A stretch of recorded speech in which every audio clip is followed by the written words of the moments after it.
నేడు క్రైస్తవులు పాటలు భలే పాడతారు, కానీ పాటలు బతుకుల్లో అప్లై చేయాలి.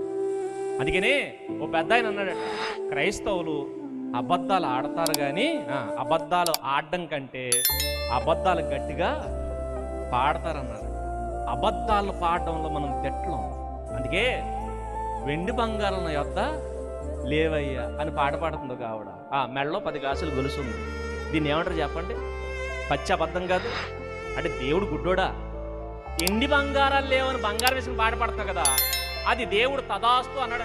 మెడలో గొలుసులు కొట్టారు, ఇలాంటి అబద్ధాలు మాట్లాడేవాడు. మాట్లాడడం కాదు, పాటలు పాట పాడుతున్నావు, ఆ పాటను అప్లై చేసుకోవా? అనేకులకు బోధించింది నీకు నీవు బోధించుకోవా అని చెప్పి అనేక మంది ముందు పాడుతున్న నీవు ఆ పాట నీకు అప్లై అవ్వదా? పాటలు పాడి తులిపేసుకుని వెళ్ళిపోకండి. పాటను ఏం చేయాలి? ఆ పాట ప్రకారం బతుకు ఉందా లేదా, ఇది ఖచ్చితంగా మనం చూసుకోవాలి. చూసుకోలేదో ఏల బతుకుల్లో మన బతుకు కూడా అలాగైపోతుంది.